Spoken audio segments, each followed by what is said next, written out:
I'd like to thank everybody for coming to Ian's celebration. I know a lot of you came a long way. And Ian's Aunt Irma came from Mexico on the Pacific coast to be the main speaker. Because I'm not a good speaker, I can barely speak English, so. And I'd probably end up crying most of the time anyway. But Ian was a very colorful person. This is his shirt, this is his character. He enjoyed life, he loved people, he didn't have any enemies. And boy, I'll miss him. Mostly me. So, Irma, if you'd like to take over?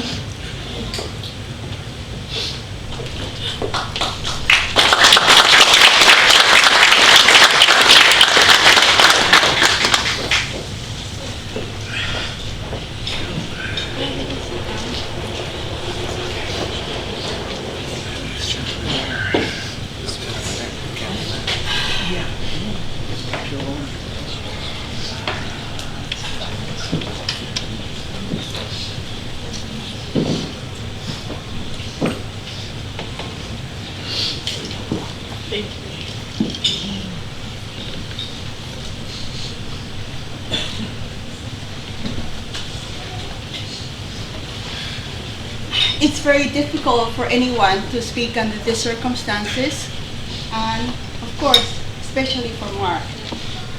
If I break down, please do forgive me. I will try not to do that because I really want to tell you about my nephew Ian, whom I love deeply. He was my favorite nephew, and he was also my godchild. Well, first I would like to extend my deepest sorrow to Mark, his dad,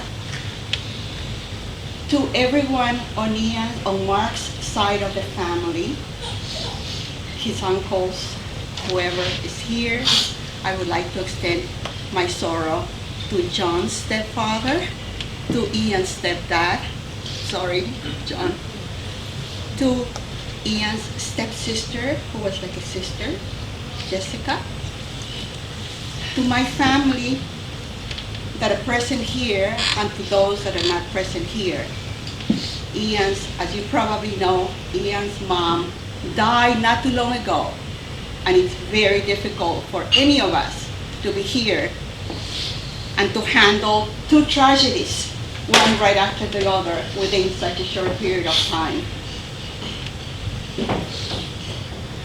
I thank you for being present here, to all of those who knew Ian, friends, family, closest friends, cousins,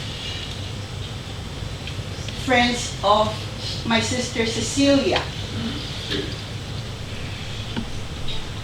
What I really want to tell you is that Ian died almost when he was 32 years old. He had such a short lifespan. But what's really striking, what was so striking about Ian, that in such a short lifespan, he was such an accomplisher. And I will tell you about everything that he did in those 32 years, less.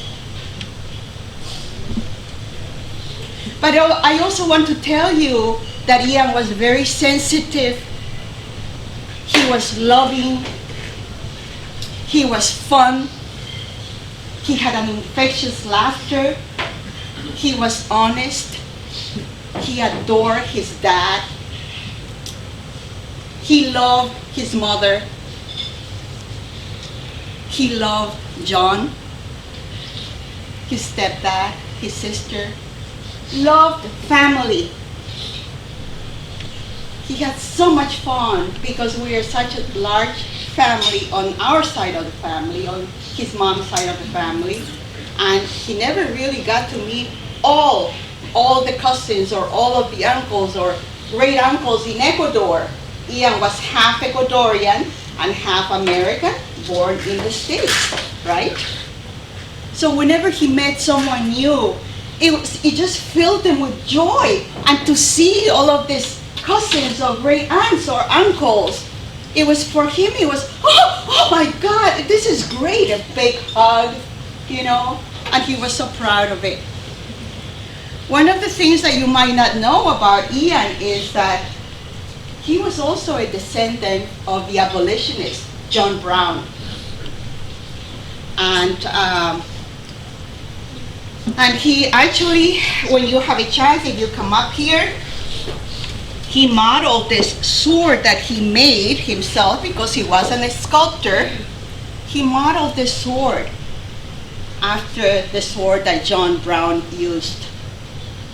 And because John Brown was an abolitionist, and not only because of that, but because Ian just was Ian, he also was so non-racist. His friends came from all backgrounds, all races, all colors, and he was very proud of it. And very proud of his heritage. Of course, Mark is also a descendant of John Brown.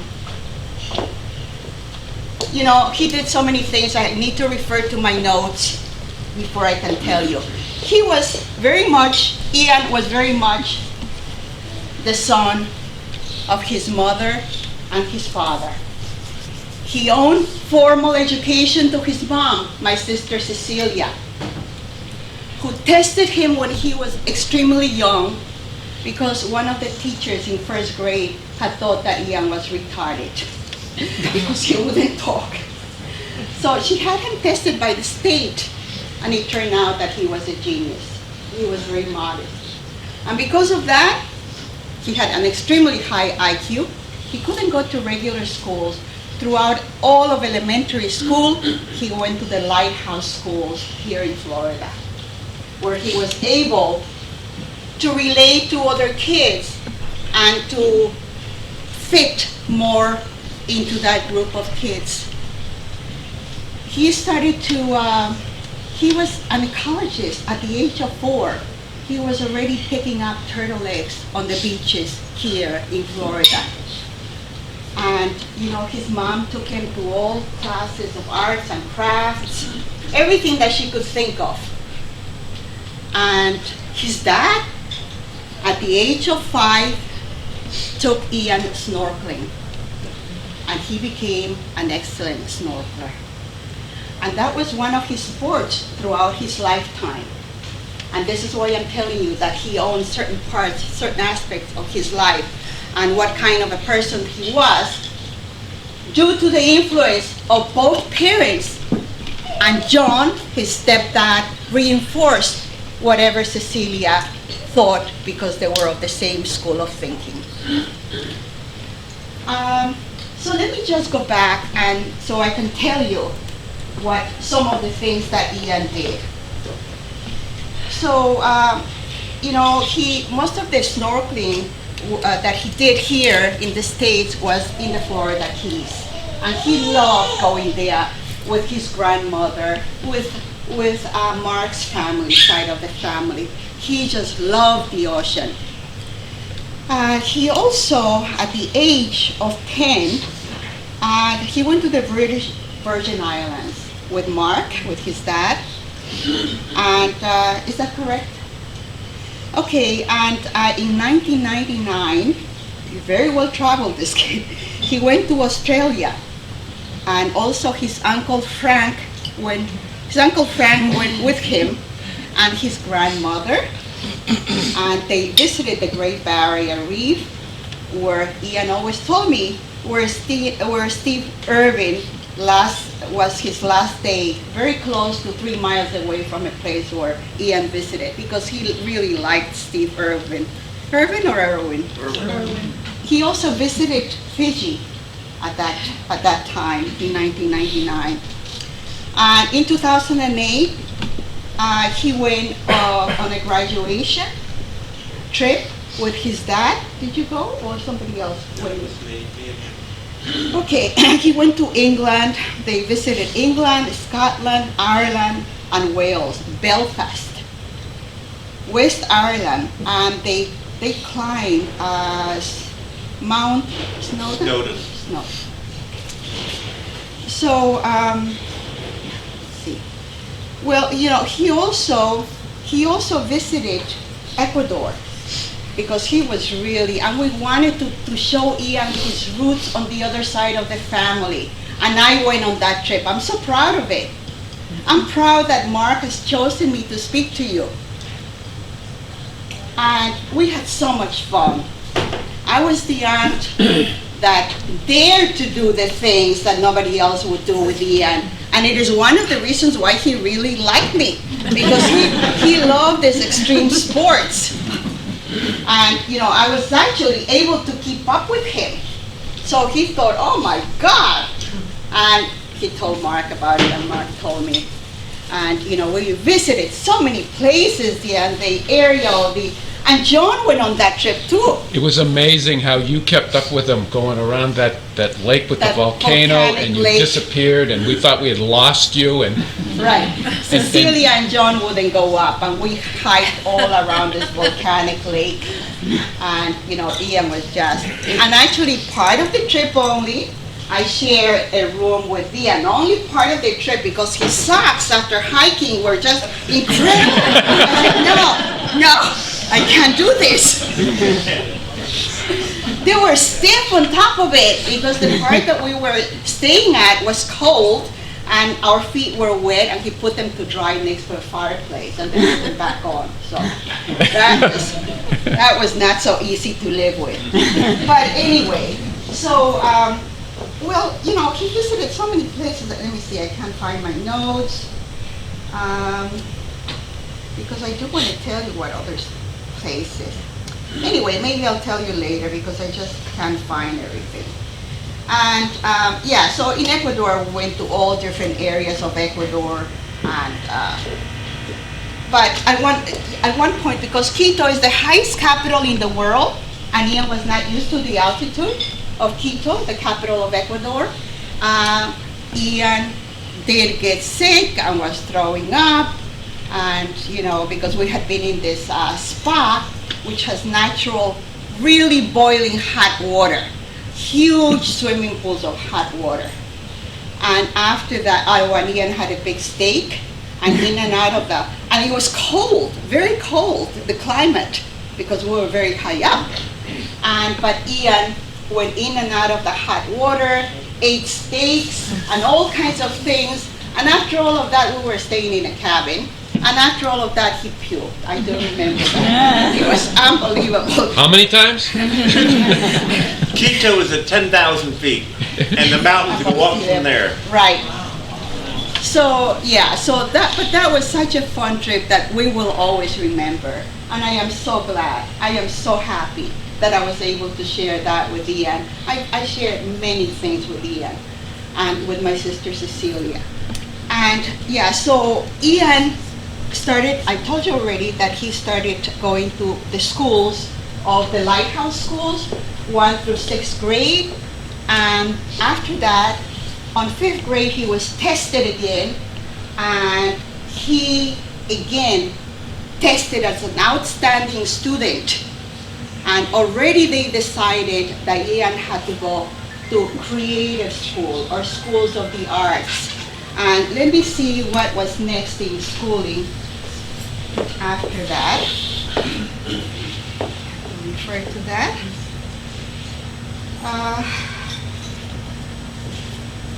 Oh my goodness, I don't think I have it. Oh yeah, here it is.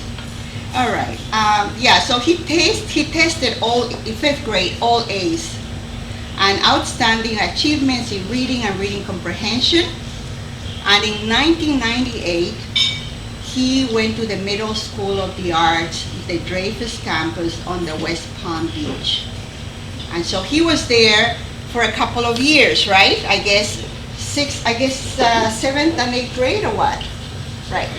At the end of 7th grade, he gave a piano recital in front of the entire school. And you probably remember that, John?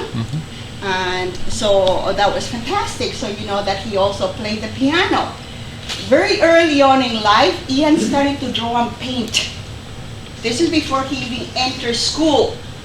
And his grandmother, on Mark's side of the family, drew and painted, and she guided him through it.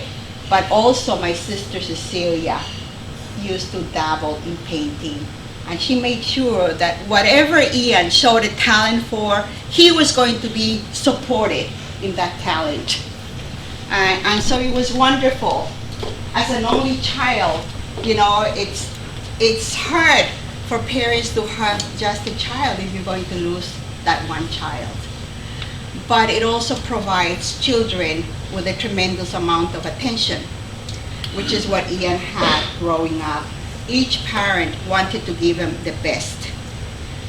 So 6th and 7th and 8th grade at that school, and then he went on to,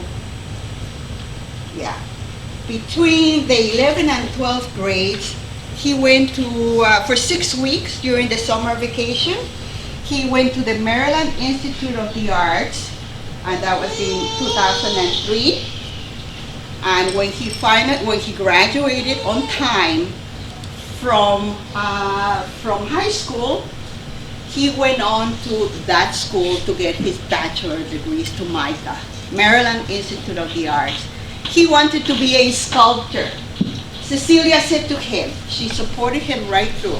She said to him, you know, Ian, you want to be a sculptor, you can become a sculptor. I'm not going to say no to you, because you could have had a full scholarship here in Florida. And Cecilia said no. But I'm going to tell you something. You finish university and you're on your own financially, because we cannot do that. We can't do this. It's expensive. And so Ian said, all right, okay. You know, but I will become wealthy and I will be able to support my arts. So Ian went on, and he graduated at the very top of his class, also at MICA University, magna cum laude. And I remember because I went to his graduation, when he walked on stage, all of the kids there were sort of, you know, they wanted to call attention in the School of the Arts, right? So they had green hair, red hair, purple hair. They were dressed in fur coats and shorts for the graduation, for the ceremony, walking on stage. So Ian, he stuck his jeans inside his working boots, and he walked on stage like that. So, you know, that was his little defiant thing. And so he graduated that, and one of the things about Ian is that we need to know and remember is that he was very hardworking and very responsible for himself. He knew that he was not going to be supported again financially. I mean, he had a very close relationship with his dad and his mother, but they were not going to, you know, you become a painter or a sculptor, and now here I'm going to keep on giving you money, this and that and the other. That was going to be it. So after graduating magna cum laude, he decided, he got a job. He first of all had a hard time getting a job because he thought, you know, people were going to go out there and hire a sculptor. Who hires sculptors? On top of it, metal, you know, that was a rude awakening for Ian. But he didn't get discouraged. So what he did is, let's see, he was hired by, I don't think I have those notes here, but he was hired by a company, Bonsai, I think it was called, and he was hired by a company that did packing of very expensive works of art. And his job was to package those works of art and to load them onto trucks. And so he was not very happy with his salary, to say the least, and on top of it, it was hard work, but he was doing it. He knew he had to make a living. And after that, he got a job, again related to the arts, and this time it was working in a foundry. And his job was to cast the molds and then to fill them up with bronze or whatever material they were using. So that was also his job. So he realized that, hey, I'm really not making money here, right? Not really enough. I'm not really happy with what I'm making here, Oh yeah, okay, so I'm going to become a millionaire first, and then I'm going to go on to my art. Okay? So what am I going to do? With his friend here present, were you at that time when you opened up that company? Was it you, James? Yeah, he opened up a company, but for some reason, I'm sorry, I don't have the notes here, and I don't know what it was called. Mark, do you know what the company was? Remington Beach LLC. What? Remington Beach LLC. Yeah, right. So they opened up that company, and they bought their very first house, and that house became their place of residence. And I don't know whether that house is still, are you still into that house? Okay. So then they discovered that, they had to fix whatever place, because these were old houses in Maryland. All this time, Ian remained in Maryland, in Baltimore, where he went to school. And so he decided that, well, hey, we can make some money here. And so let's buy another house. I mean, I don't know the details of how they bought them or what loans, but they managed, Ian with his dreadlocks and everything else. But I see that this guy is pretty clean cut, so he must have been the representative, because I think if somebody saw Ian walking to the back with dreadlocks up to his waist, I don't know whether they would have given him loans, right? But they had to have these loans in order to fix up the houses and in order to buy the houses, right? So they bought another house, and that's his business partner there. And then they bought another one, James, another one in Maryland, right? Another one after that. And they rented those houses to university students. So money was coming in, And every time I spoke to Ian, and every time he saw me, he would say, "Tia," that means I'm going to get to be a millionaire, and then I will continue with my artwork. But you know what? He also worked for a high-end auto repair shop that was for Mercedes and BMWs, I think. And so he was very handy with that. And that also came with the support of his dad and learning from Mark about all of that. So he was taking from both ends from his parents. And so he had that job, the houses, working on fixing up the houses, remodeling, renting, collecting rent. I would say to him, Ian, oh my God, how could you do all of this? And so sometimes he would say to me, well, sometimes I have to bike with my box of tools in my hand through the streets of Maryland. Is that true, James? Well, yeah, he mostly had a car. He had at least 3 or 4 vehicles. Yeah, he did, but he wanted to make it very romantic to me. But he actually was built, his legs were like this, very muscular from riding his bike. I don't know whether he was carrying. He told me he was carrying his tool on his hand, that he drove in and out of traffic, but now James is kind of saying no. I believe them. Anyway, that's what he did. And so he also worked at that for many years, doing both things, and I'm sure that it was a lot of work. A lot of work maintaining those houses, collecting rentals, making sure that the university students were paying their rent. I know what it's like to have houses all the time. Something gets broken. You have to fix constantly. Toilets, electricity, plumbing, painting. It never stops. So it was amazing that he could do that, and he lived up to all of those things that he said that, his parents were not going to support him. They couldn't, and they did not want to do that because they knew that it's not the greatest thing to make your children totally dependent to them financially. So Ian was very, very hardworking in addition to all of the talent that he had.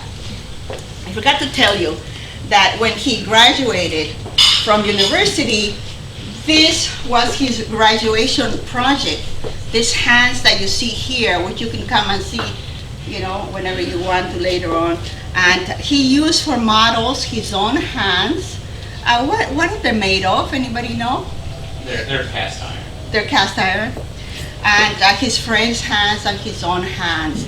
And he did he did a lot of sculpting. I mean, this is at the entrance of Cecilia's, my deceased sister, right at the entrance in the reception area.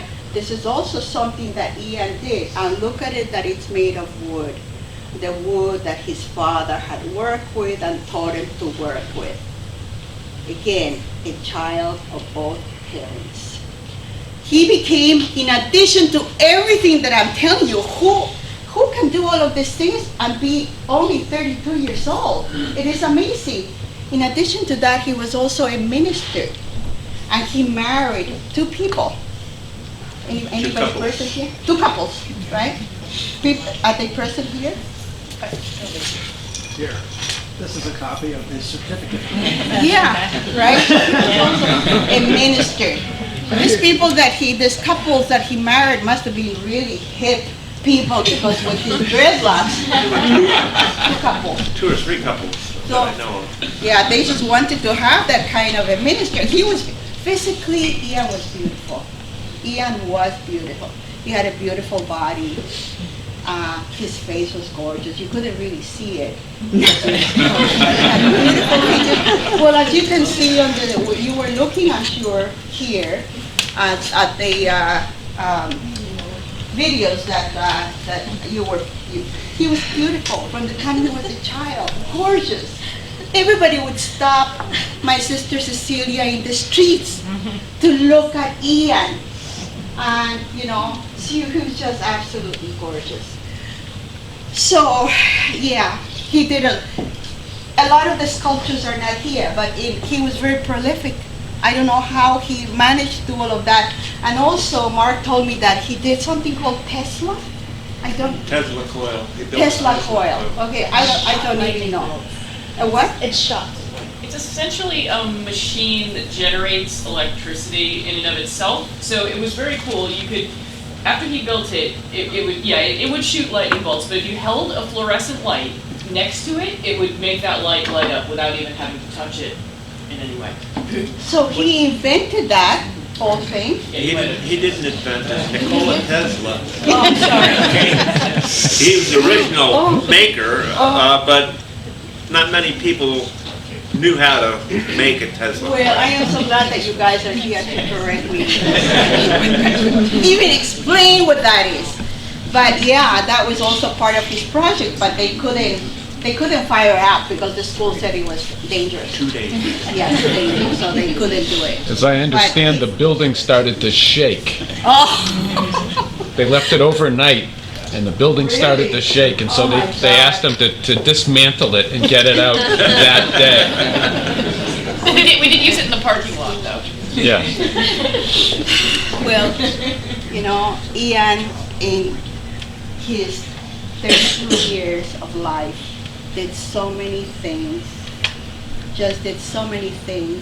and gave people so much love, and so many things just for us to talk about. I mean, I can tell you all kinds of things. On January 1st of this year, I received a telephone call from Ian, and he said, "Tia, I bought another place." I said, "What?" He says, "Yeah, we bought a place in Connecticut, and it's going to be a bed and breakfast." He says, "I'm going to show you," because he had told me about it a few months before.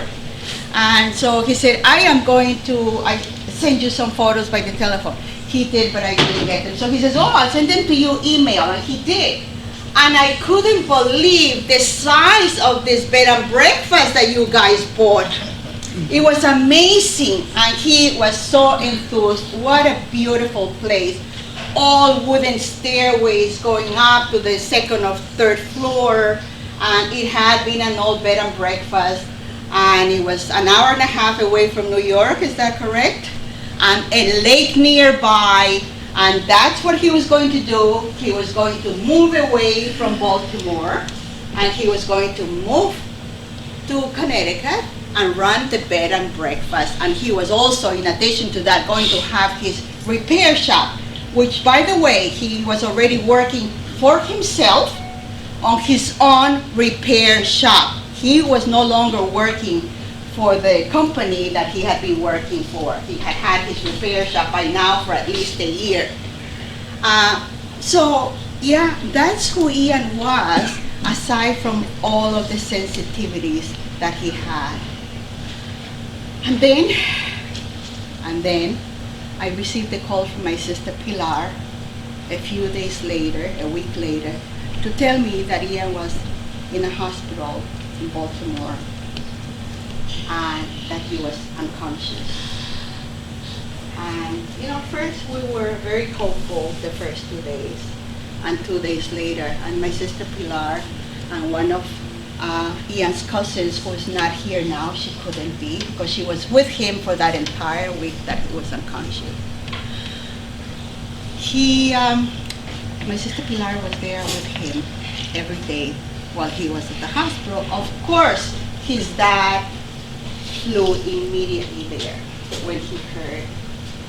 And there was nothing that could be done, nothing.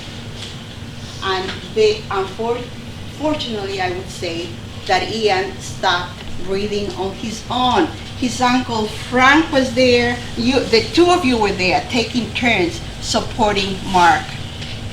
And Ian, I must say, was very close to his dad's family, to his uncles, whom Ian adored, absolutely adored, and he went on trips with. So, as a nephew, I was his godmother. As a nephew, he was just the best I could dream of. Best. I never imagined I could have someone like Ian for a nephew. So proud of his roots, so loving, so expressive. He didn't hold back on his love.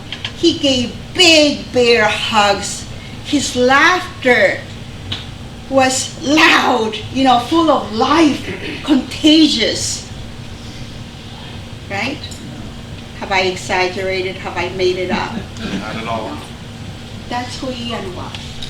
And Mark wanted me to tell you, and Cecilia would have wanted me to tell you, John, Jessica, I'm sure that some of you might want to come up on stage and see and tell all of us how you knew Ian. What we should remember Ian by, that's your choice.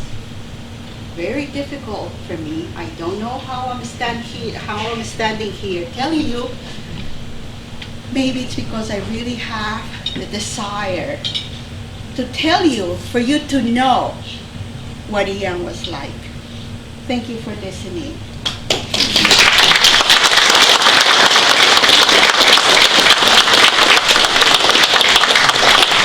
I hope I didn't leave anything. Sorry, I can't. Are you kidding? That was great.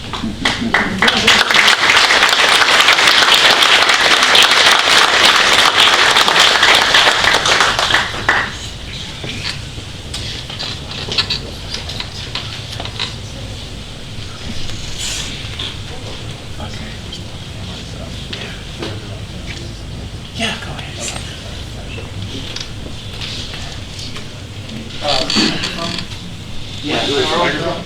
I'm pretty.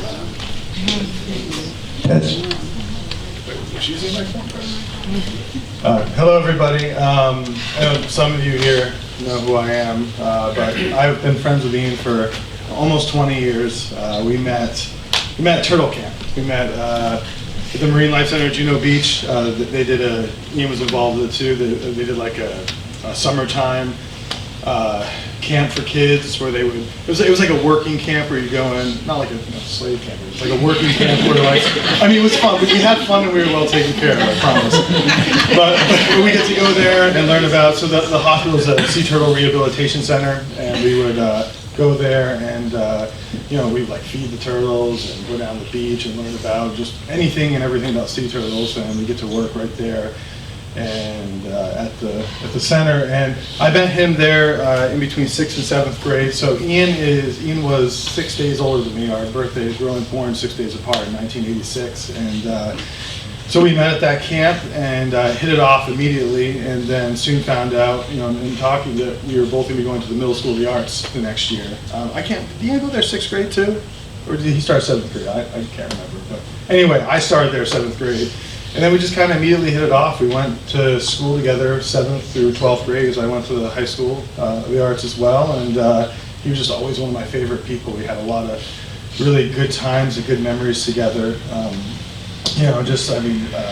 I can remember being, even with the Marine Life Center, we used to do the turtle walk stuff together where we would go out at night. We had night vision goggles, and we would sit on the beach and wait for turtles to come out of the water. And then we had like radios, then we would bring the public down to the beach. We helped out with that, I remember, for a little while.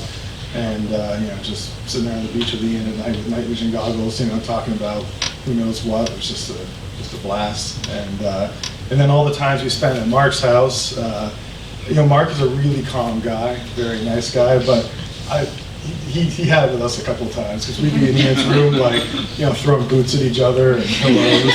I think we broke his fan one time, so we were rough kids. We had a lot of really good times, a lot of rowdy times, but we loved each other a lot. And going out in the Boston, Ian's dad's Boston Whaler. Ian didn't let me drive much, but it was okay. I was happy to be a passenger. He let me steer now and then, so that was cool. Going to the sand cliffs and just going out there. I was telling James, I have so many funny stories about him. We used to have sandball fights at the Sand Dunes out in Jupiter. No, the sandbar in Jupiter, where at low tide it was massive. I don't know, it was hundreds of yards long, and we would throw sand at each other and just eat sandwiches and just go out in the sun. It was so much fun. Even the simplest things with Ian, like eating a sandwich, was fun because you were doing it with him, and he just loved, as Irma was saying, he was just such a lover, and he just fully embraced life, and that excitement that emanated from him was just infectious, and he was like a Tesla coil of happiness. He just broadcast the happiness, and if you were anywhere nearby in proximity, you would pick up on it.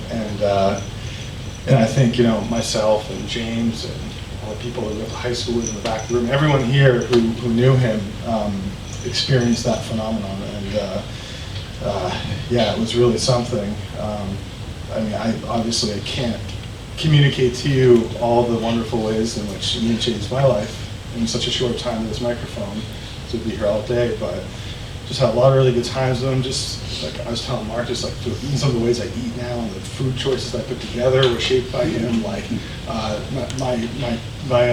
password for my online banking is something that has to do with Ian, and just all these little things in my life. He was there at my wedding when I got married to my wife, and he was one of I had two best men, co-best men.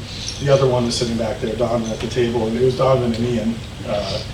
We're holding the rings too, and so he's just been there. Even though we didn't live in the same state, past high school, I visited Baltimore probably 10 times. The first year was his freshman year, Micah, and I met Shannon then too, but even before they started dating, and it's just an innumerable amount of good times, and I was always so impressed by him with his many talents that, he could fix a car, he could make all this beautiful artwork, he could fix a house, he could make art, he had a musical background, he was fun to talk to, and you get a philosophical conversation with him, and we're just he was sort of a Renaissance man, and his talents were very diverse. And he's also an excellent friend. And I'll certainly miss him forever. Anyway, thank you.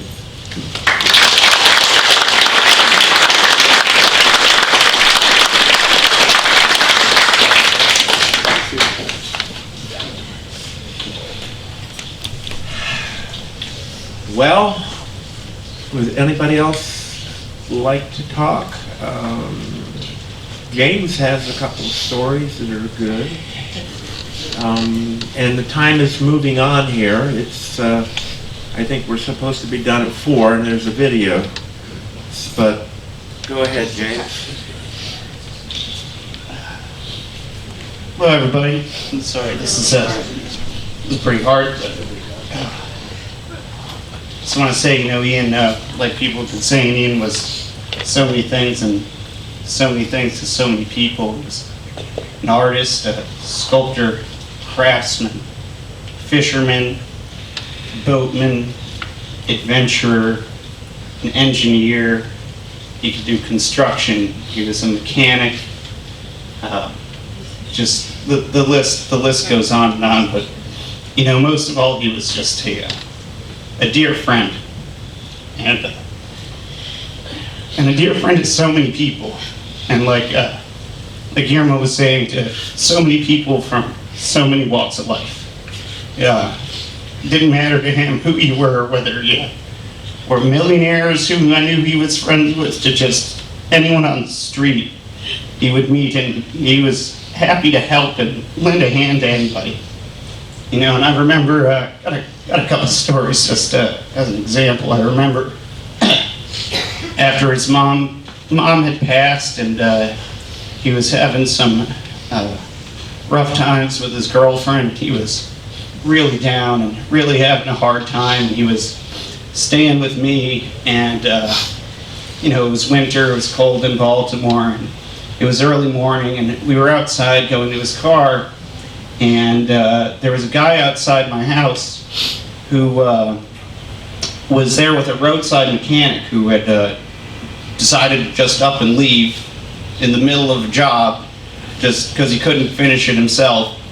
And so Ian goes up to him and he goes, "Hey, what's the problem there?" And he's trying to get this belt back on his car. Well, Ian just went, got his toolbox, and he spent an hour and a half not even knowing this guy, and fixed his car for him right there on the spot. Guy was so grateful, bought us a bunch of beers, and made him pretty happy. But it was that's just the type of guy that Ian was. It didn't matter who you were. He was just always there to help. Had such a huge heart, and I think everyone here knows that. If you ever met him, you couldn't not know that. And I don't know, he was just such a fun, loving person, and like I said, he just loved life. He was just a merry guy, and was a prankster, and anyone who knew him, he loved to joke and have a good time. I know that Mark wanted me to tell this story about when he was a freshman in college, and our friend Bill is here, and him and Bill and a few other guys, they made a club called Pirate Club. They used to run around in pirate suits, running into people's dorms, stealing their stuff with fake swords and whatnot. And the school we went to, they owned what used to be an old women's hospital, and it had its own power supply. So it had one of those big New England smokestacks that rose like 200 feet in the air. And those guys went and sewed together a massive 15-foot pirate flag, and in the dark of night they had gone up and strung it from the top of this smokestack, and it flew for about 6 months because the school had to hire someone specially insured to climb up there and take the damn thing down. But things like that, that's just the type of guy that Ian was. And and I can say that just in the life that he had, I mean, he had the most energy of anyone I've ever met in my life. And he was burning the candle at both ends. He just did not stop. And like Guillermo was saying, when he was working at Blue Ridge Auto, first of all, he didn't go to school to become a mechanic. He was self-taught, and ended up getting hired at a high-end BMW and Mercedes repair shop, just from learning on his own. That's how good he was that they hired him. among all the other trained mechanics, they hired somebody who had no professional education in it whatsoever. That's the type of guy he was. Someone who could build, like I said, something as advanced as a Tesla coil, which the amount of engineering, wiring, and knowledge to make something like that is just beyond almost any normal person's ability. It's just phenomenal, and I know that I couldn't have done any things I did in my business without him. But he was the most industrious man I ever met.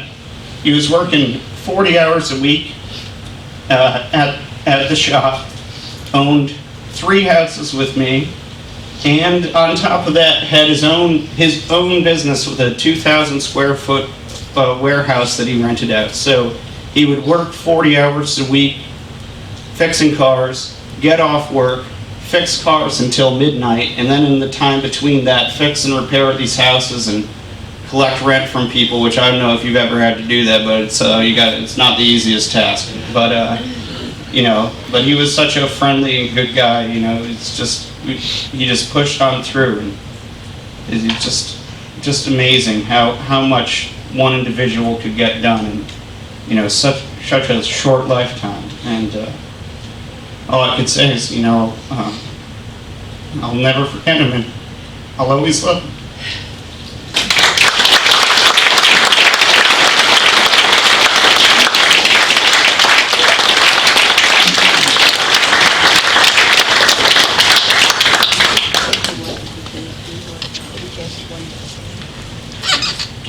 Jess, you want to come up?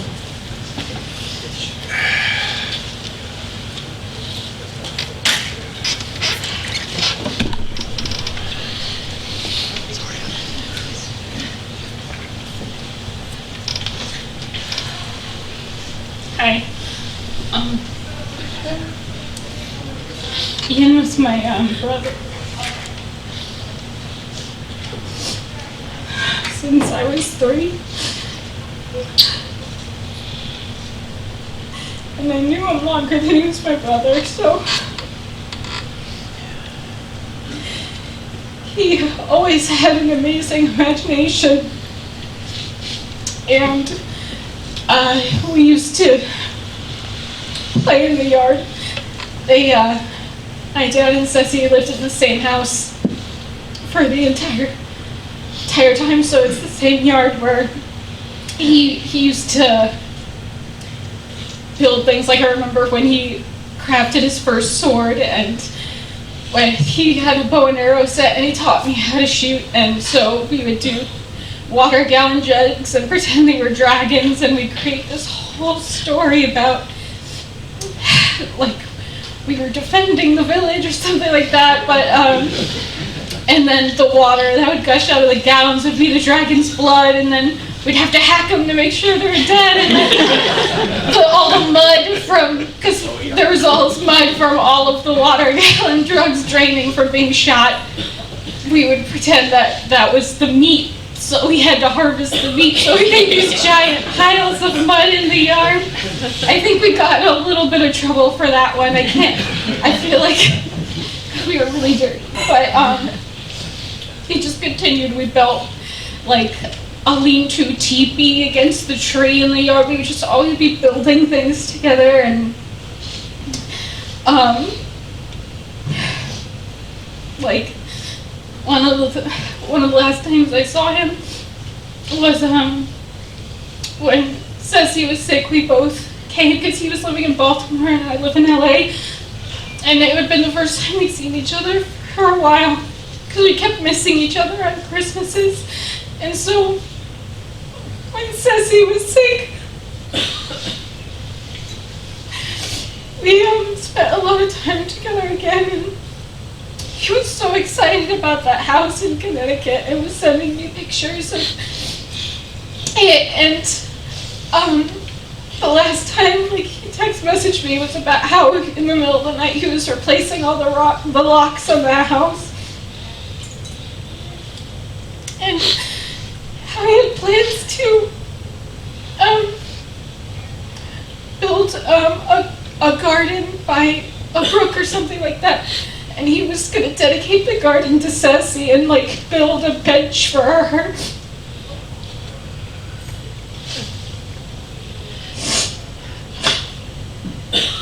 So that's the person he was, like.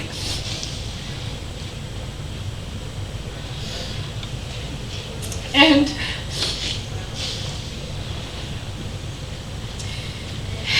he sometimes would get frustrated with how people could be cruel to each other, but he never stopped loving people. And now for some reason all I can think of is the weird piano bus thing, but which is gonna sound weird because it's out of context and I don't remember enough of the story to tell you the whole thing. But apparently at some point he had a bus that had a piano on it, and whenever the bus would move, the piano would make weird noises because it was out of tune. And I just remember him telling me the story about him being in the bathroom and hearing this really loud noise that could only be a piano on a bus that just got hit by a truck, and apparently that was the end of the piano bus. I don't know why that's the only thing in my mind right now, but I feel like that's kind of like what this is right now. Like, unexpected and just like, how the hell does that happen, that confluence of events to make a piano on a bus and a truck hit it, and then I don't know what I'm saying anymore. Anyway, Ian was the best, and we're all gonna miss him a lot.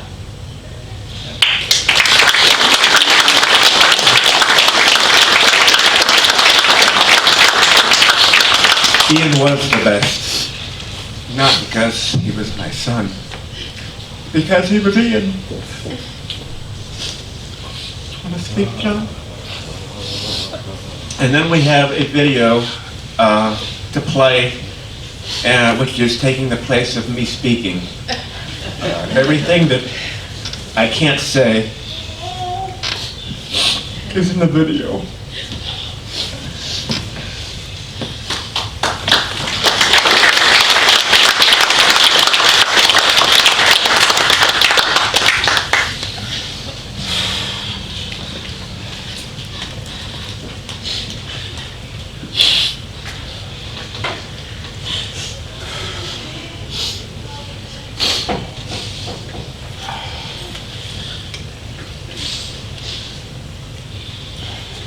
Years in your life, life in your years.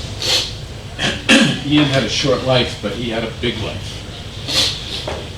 I don't know anybody that liked people more or got as excited as he did just about initially having a conversation with somebody.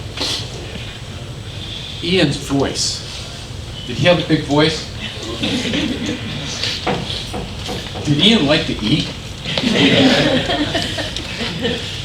Did Ian like to talk to people about eating with a big voice in lots of different ways? There are, of course, no words for any of us to share that really convey the meaning. And I bet you everybody here has one or maybe one or two dozen Ian stories. And he lived, I got a chance to witness remarkable lives. I got to witness the first time that I saw his mom, Cecilia, and Ian look at each other, and then the way they interacted. It was like they had their own special sacred space on earth. And then I saw Ian with his dad, and it was the same thing. Different, but as significant. Ian learned his love of nature was his sanctuary. Whenever he had problems or whatever, he loved to go out on the boat, or he loved to sleep under the stars. He'd rather be out in nature than doing anything.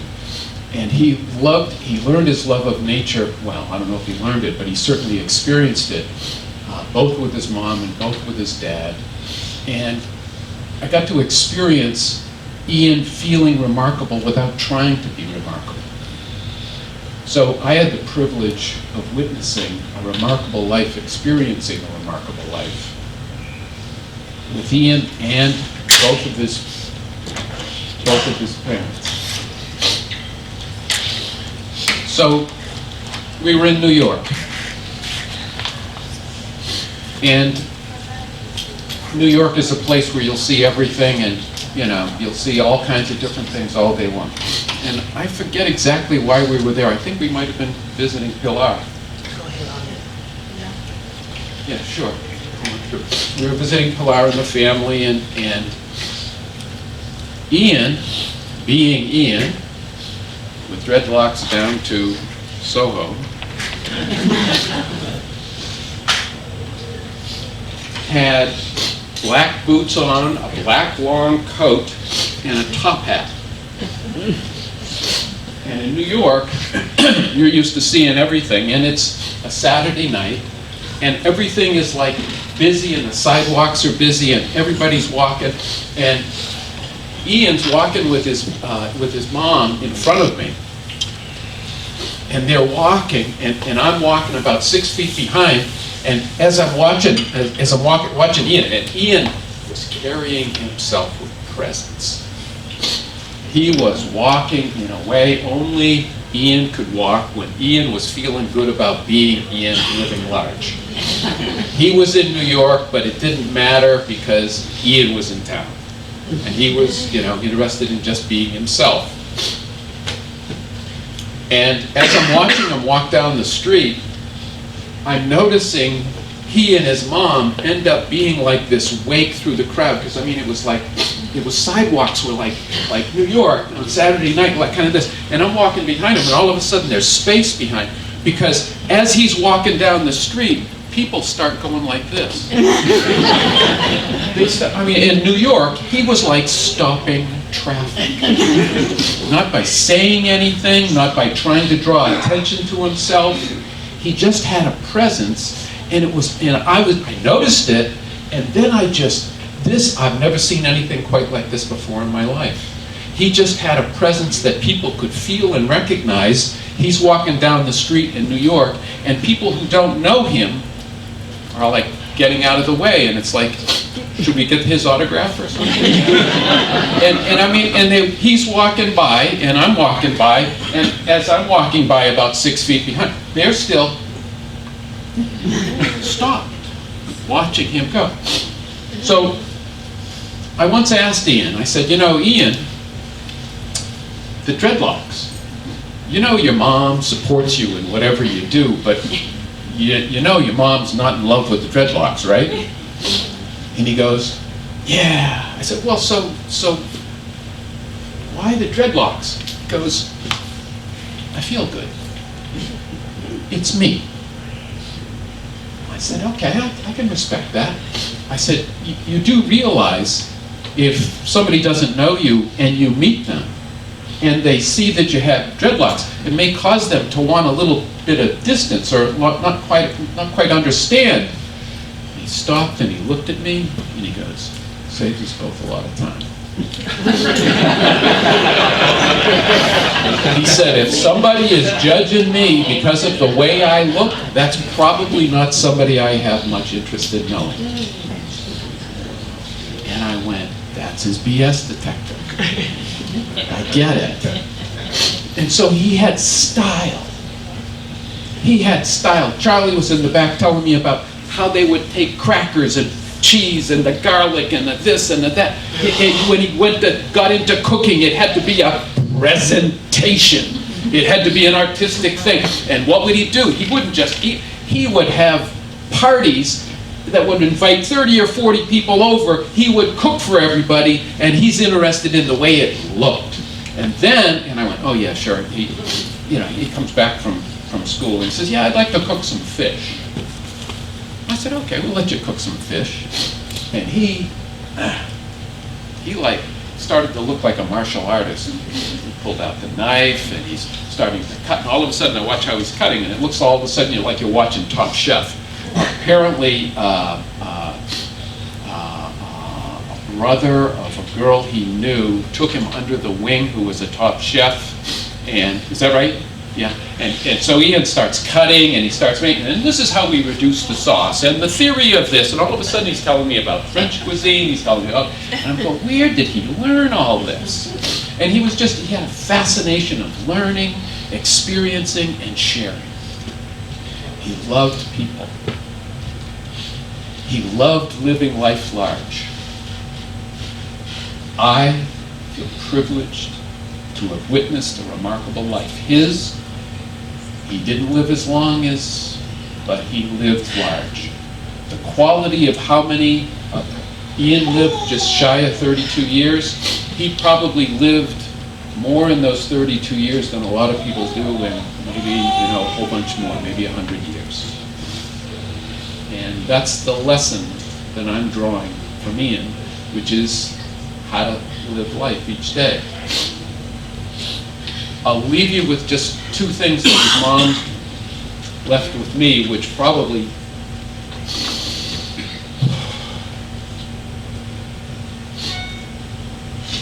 is the soul that she touched, that she shared. I found it in her journal. And it so makes sense as to why Ian was Ian. Both as a perspective, a process, and a practice. Because the way Ian drew and connected to his father, to his mother, and to his friends was truly remarkable. A truly remarkable life. So, Cecilia, I don't know where this came from,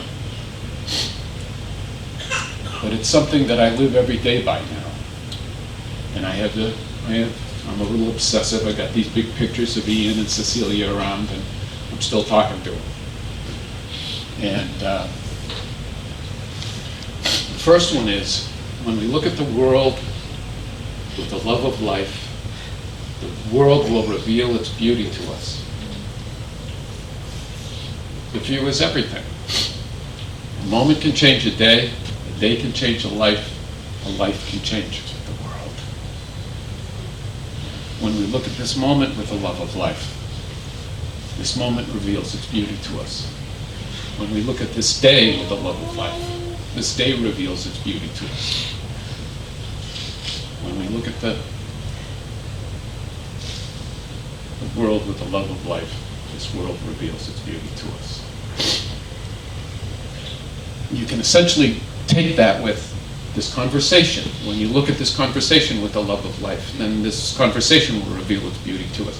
So it's essentially the thing I got about it is somehow Cecilia and with Mark had said Ian was the best of both of his parents, but Cecilia infused a way of looking at life and living life in the present moment in a way that it was remarkable.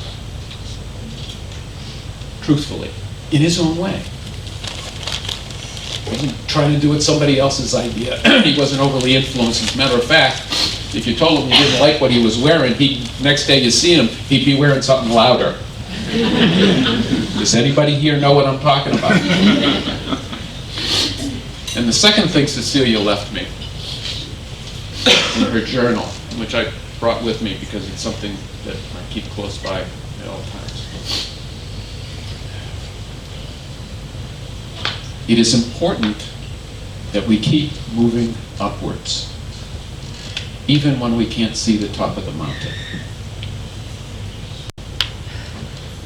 The goal is not to reach it. The purpose of the journey is achieved in the climbing and the being and becoming of who we are along the way.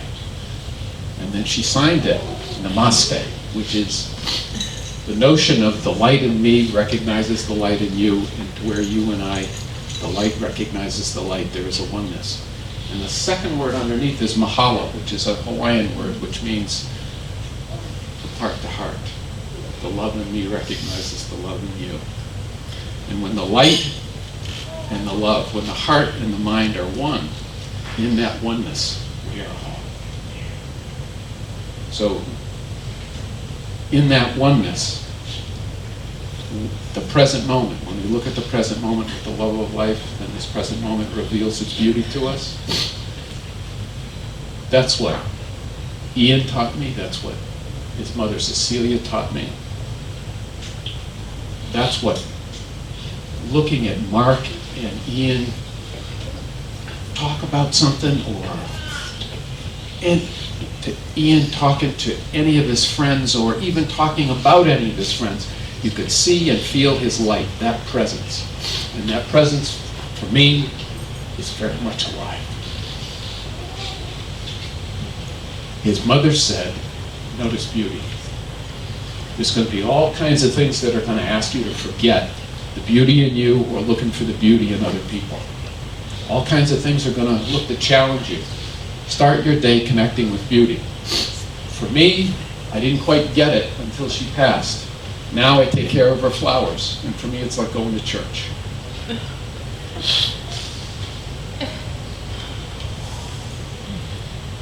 Every morning, I notice the evolution of something beautiful, and I feel Cecilia's presence. I feel the love of our children, and it teaches me and encourages me to look at the life in these difficult, it teaches me and encourages me to look at the love in these difficult times that we all experience, personally and collectively. Ian and Cecilia had such incredible passions for doing the right thing even when nobody was looking.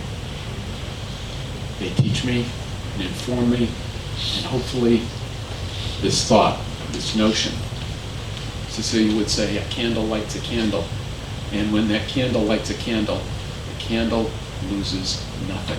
Be a light unto yourself, be a light unto the world. And that's who she brought into this world, a light in my life and all of our lives. We all miss him. Somehow he's still alive as long as we're still connecting with maybe beauty or just touching it. So blessings to you. Mark, I can't imagine. You and Ian were so close. And through Cecilia, and I mean, I'm forever, the way that you advocated and went to Baltimore and left no stone unturned, forever in your debt. It was remarkable. And it was just the most powerful, loving act of a dad anybody could ever witness. So bless you. Bless you. And so much of his family, too, just did wonderful things. So much.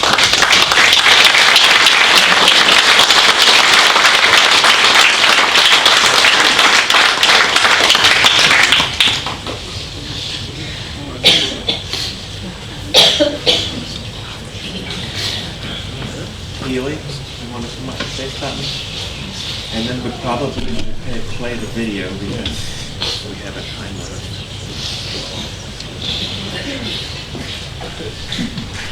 Ian, my sweet nephew, in the 2 months I spent with you every day in Florida, I learned so much. As well as you being a talented artist, you were an excellent cook, a loving and most caring individual towards your mom in her very sensitive situation when she was in hospice. You brightened up her room with orchids and old photographs of your childhood and brought her meals from family recipes I wrote down for you. She truly appreciated all of that. One of my most memorable moments with you was when you took me out on your boat. You even let me drive it and carefully taught me the markers to watch out for in the water. What I didn't expect was to have to jump off the boat into the water when we docked at the grouper to have our lunch. And when I said that to you, he said, "Tia, but you're my cool aunt." So I had to take off my linen pants in the boat. I'm glad I had my bathing suit underneath and walk through the water. but we had a good laugh and a great lunch in wet clothes. But that was part of the experience, one of many with Ian. While still in Florida last December, Ian texted me to get together for dinner, and so we went out in a large family group to one of Ian's favorite sushi restaurants. We ate, we reminisced, we laughed. On the ride back to my hotel, I texted Ian and said, "I'm going to miss you." He texted right back and said, "Tia, I miss you already." Ian, I just want to let you know, I miss you already.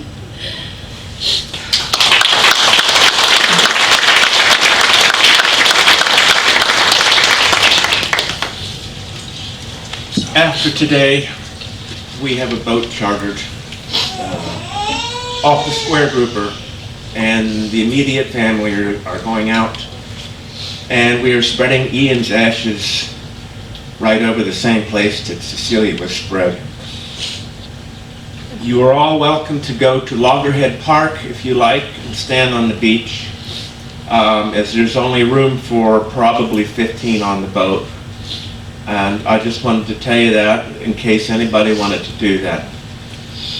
The other thing I'd like to say is you will recognize all the songs on the video, probably except for the first one, which was actually written by Burt Bacharach and sung by Isaac Hayes.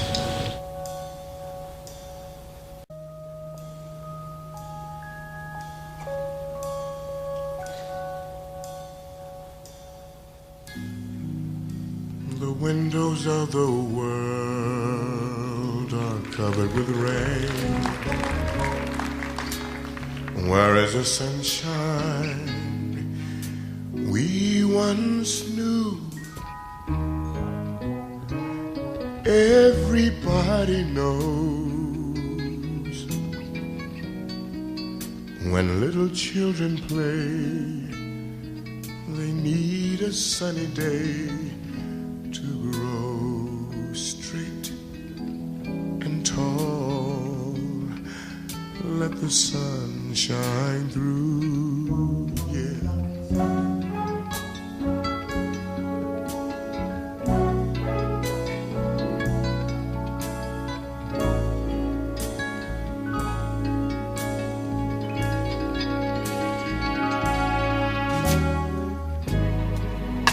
The windows of the world are covered with rain.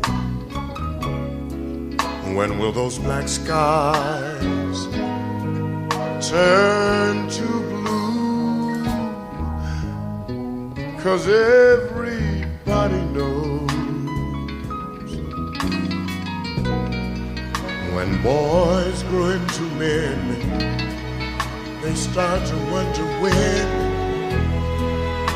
their country will call. Let the sun shine through. Let the sun shine through.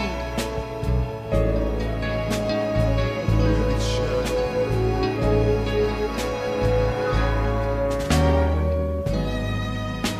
The windows of the world are covered with rain. What is the whole world coming to? Everybody knows when men cannot be friends, their quarrel often ends where some have to die. Let the sun shine through.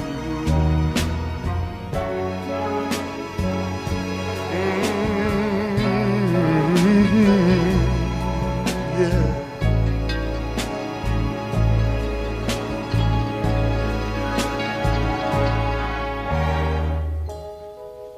The windows of the world are covered with rain. Now there must be something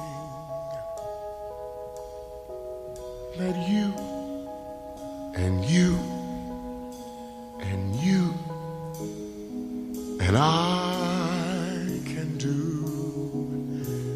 'Cause everybody knows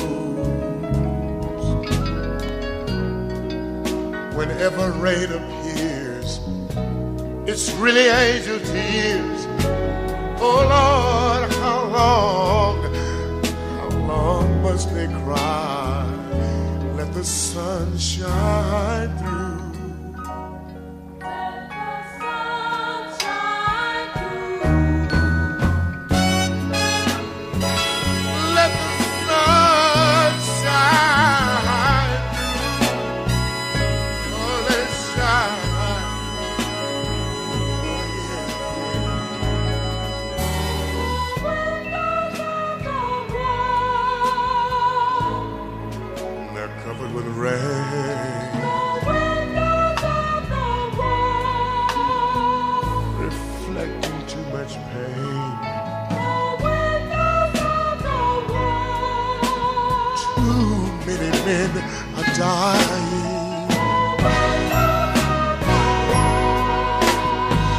Even the angels are crying, yeah. Let's give peace a chance. Let's stop and think about the little children, yeah. Let the sun shine through the black sky once again. Too many men are dying. Mothers and fathers and sisters and brothers, all are crying. Oh yeah, let's give peace a chance.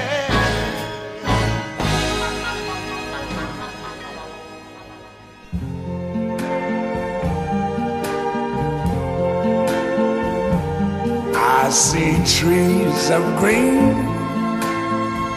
red roses too. I see them bloom for me and you. And I think to myself, what a wonderful world.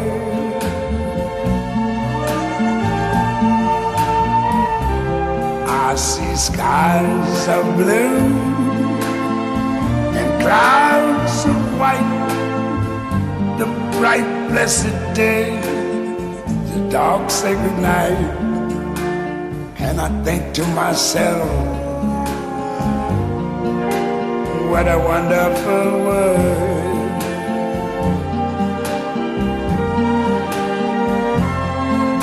The colors of the rainbow, so pretty in the sky, are also on the faces of people going by.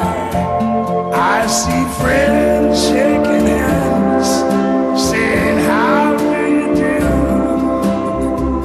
They're really saying, I love you. I hear babies cry, I watch them grow. They'll learn much more than I never knew. And I think to myself,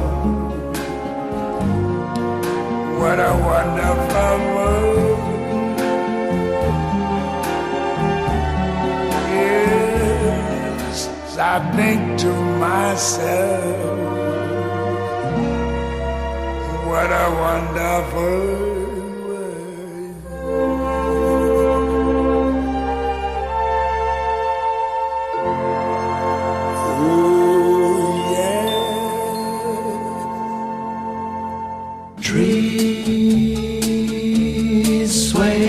summer breeze, showing off their silver leaves as we walked by. Soft kisses on a summer's day, laughing all our cares away, just you and I.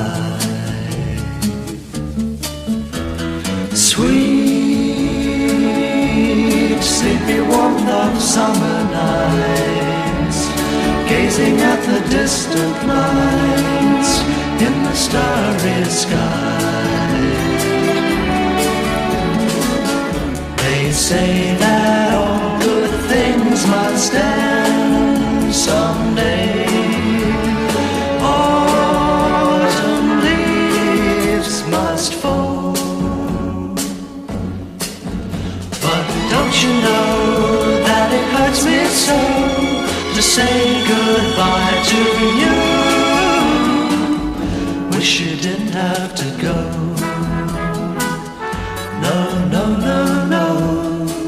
And when the rain beats against my window pane, I'll think of summer days again and dream of you.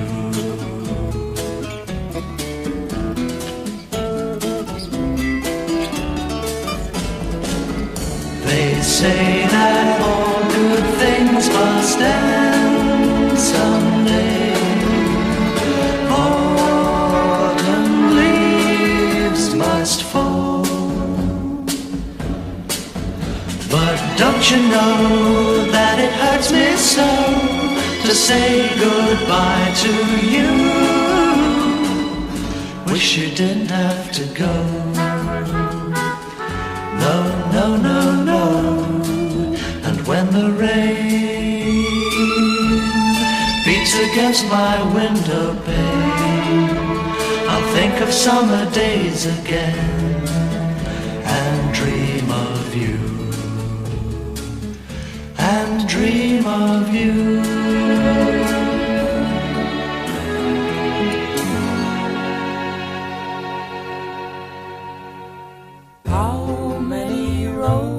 Must a man walk down before they call him a man? How many seas must a white dove sail before she sleeps in the sand? How many times must the cannonballs fly before they're forever banned? The answer, my friend, is blowing in the wind. The answer is blowing in the wind. How many years must a mountain exist before it is washed to the sea? How many years can some people exist before they're allowed to be free? How many times can a man turn his head and pretend that he just doesn't see? The answer, my friend, is blowing in the wind. The answer is blowing in the wind. How many times must a man look up before he can see the sky? How many ears must one man have before he can hear people cry? How many deaths will it take till he knows that too many people have died? The answer, my friend, is blowing in the wind. The answer is blowing in the wind.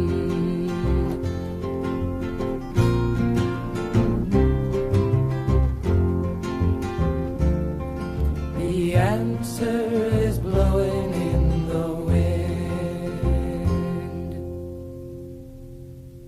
There's a new world somewhere they call the promised land, and I'll be there someday.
think I'd pass.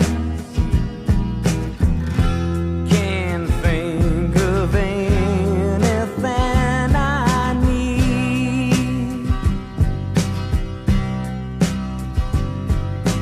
Peace came upon me and it eased me weak. So sleep, silent angel, go to sleep.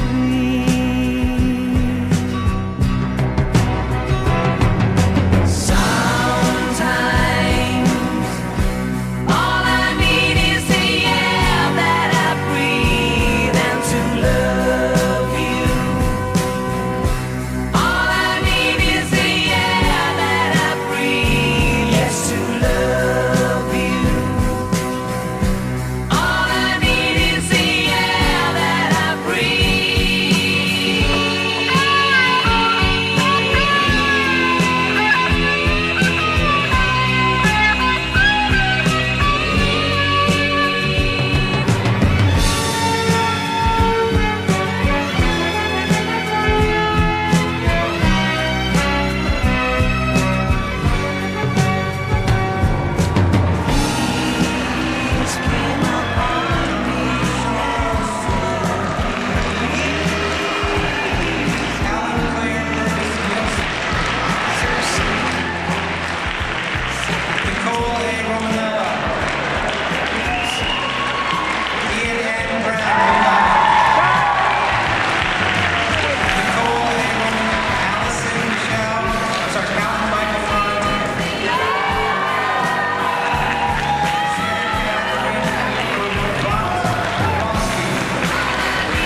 say I don't like cricket. Oh no, I love it. I don't like cricket. No, no, I love it. Don't you walk through my words, you got to show some respect. Don't you walk through my words, 'cause you ain't got me.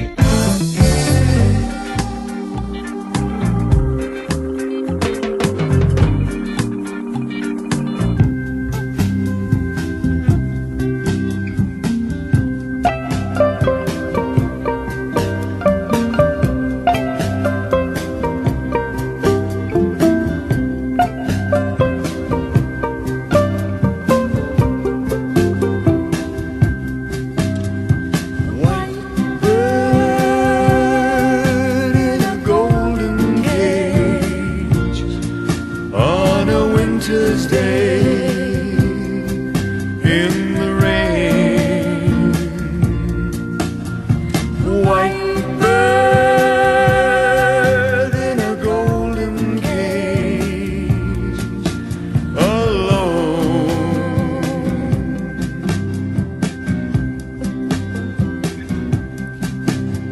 The leaves blow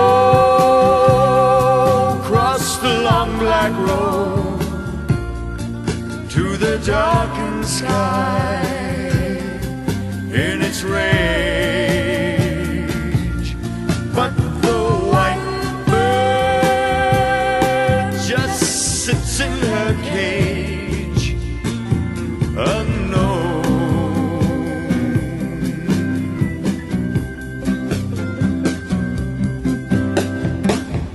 White bird must fly, she will die.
bird must fly, or she will die.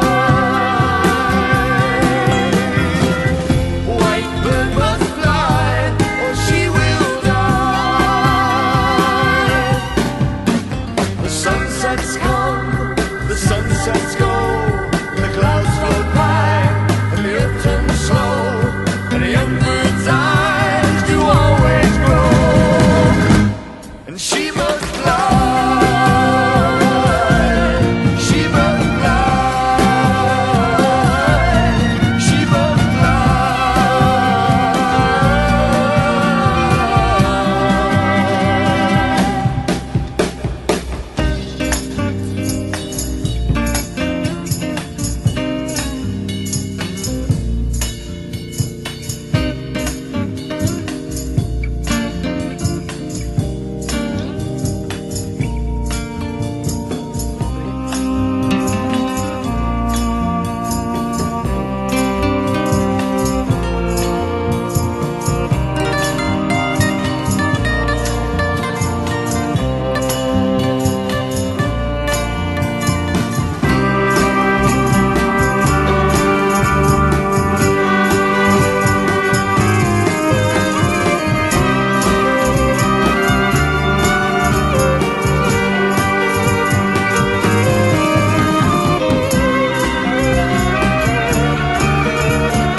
You can count on me. Please have snow and mistletoe and presents under the tree. Christmas Eve will find me where the love light gleams. I'll be home for Christmas, baby, if only in my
just a drop of water in an endless sea. All we do crumbles to the ground, though we refuse to see. Dust in the wind. All we are is dust in the wind.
Slips away, and all your money won't another minute buy. Dust in the wind. All we are is dust in the wind. All we are is dust in the wind. Dust in the wind. Everything is dust in the wind. Everything is dust in the wind.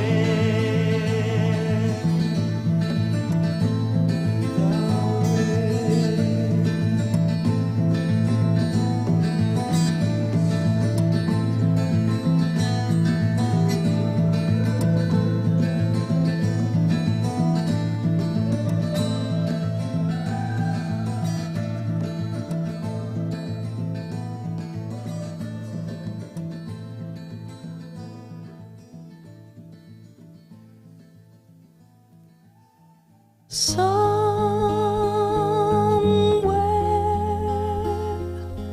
over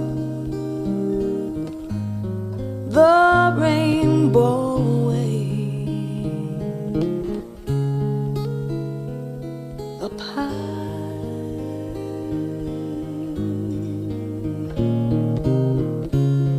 in a land that I heard of once in a lullaby.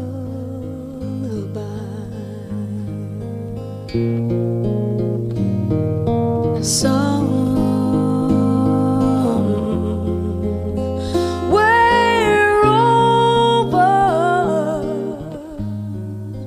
the rainbow skies, a blue wind, the dreams that you dare to dream really do come true. Someday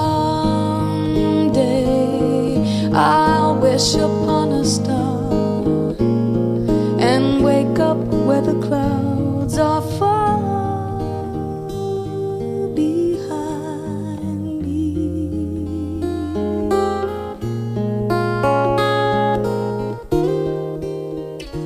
where troubles melt like lemon drops, oh, way above the chimney tops. That's where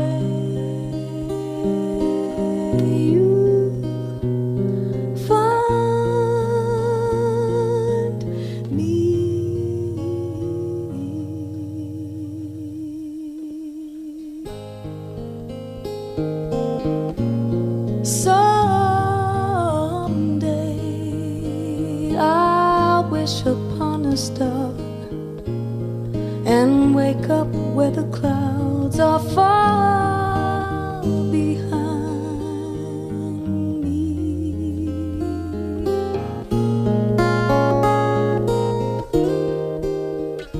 Where troubles melt like lemon drops, oh, way above the chimney tops, that's where you'll find me. Somewhere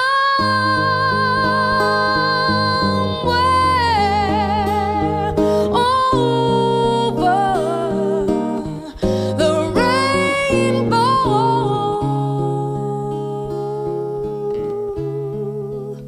skies are blue, and the dreams that you dare to dream really do come true. If happy little bluebirds fly above the rainbow wide, oh, why can't I?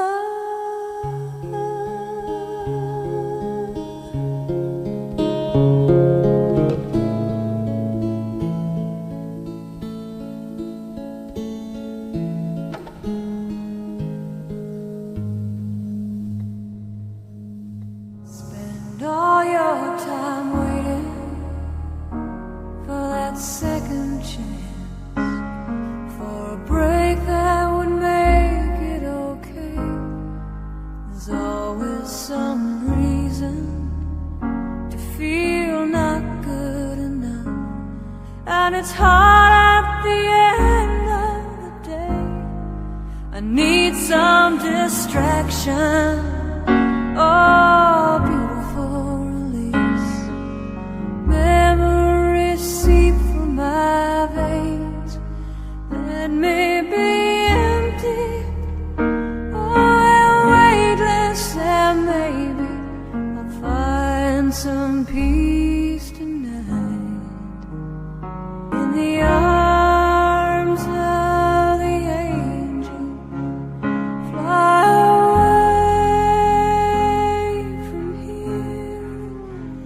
from this dark, cold hotel room and the endlessness that you fear. You are pulled from the wreckage of your silent reverie.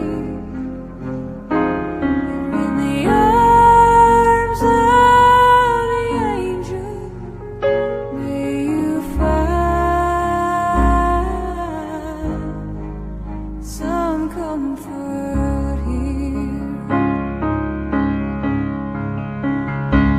You're in the arms of the angel. May you find some comfort here.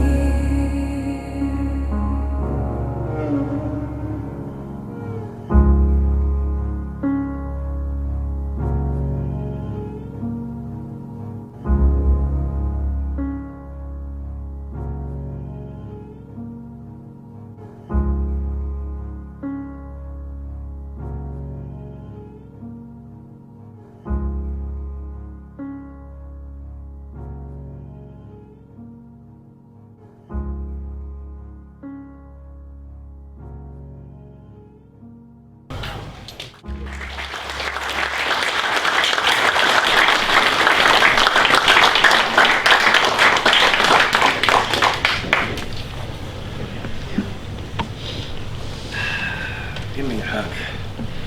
I love this guy. Well, we've been through a lot. What you couldn't say, you sure put on the screen. Thank you for that. Incredible life. I guess this can conclude pretty much the service. I want to thank you all for coming and all the things you did to make it possible, and all of you for being here. I love every one of you. Love you too. Speak with you.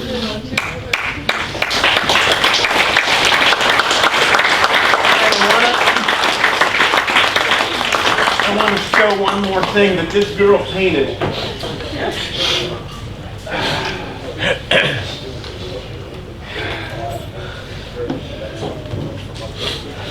He was the perfect model.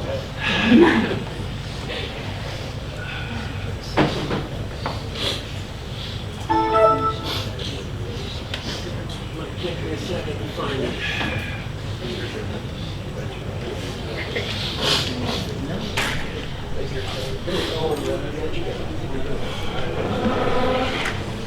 Ready for you?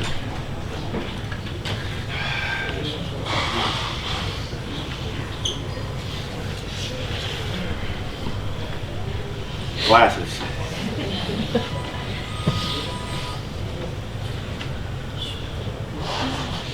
This is a painting that Shannon did of Ian. I don't know, remember exactly when. You know, Like 2006, maybe? 2006. Well, it's not very bright in here, so you can't really see the detail. Oil. But it's oil paint, and Ian laid there while she painted him. Dressed up in that outfit with the tall socks and everything. Yeah, yeah. How long did it take to show? Oh, a lot of hours. So it's like not many sessions. He, like we did this over a while. He wasn't asleep. He did fall asleep actually at one point and moved his arm, so I had to make up some of the folds in the sleeve in the front there, but. A lot of you, of course, know Ian well, but if you look at his face, how she captured it, it looks exactly like him. Okay. Let's leave that on. Yeah. I'll take one more hug for that.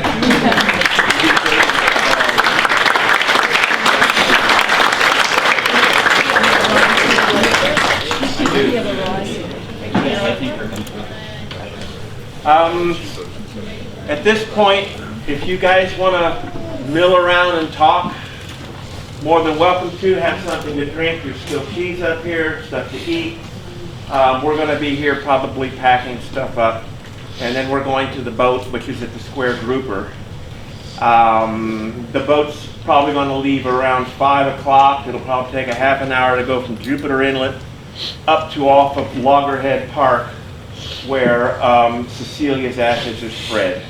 And like I said, I know you're all dressed up, you're welcome to come. If you went to Loggerhead Park, you just go down to the beach and walk a little south. Unfortunately, I'd like to have a big enough boat where everybody could go. But we'll have to make do. And I once again thank you all. And I thank James for being the loyal, beautiful friend. I just want to say one thing. Thank you very much for that slideshow. That was phenomenal. Absolutely phenomenal. Beautiful.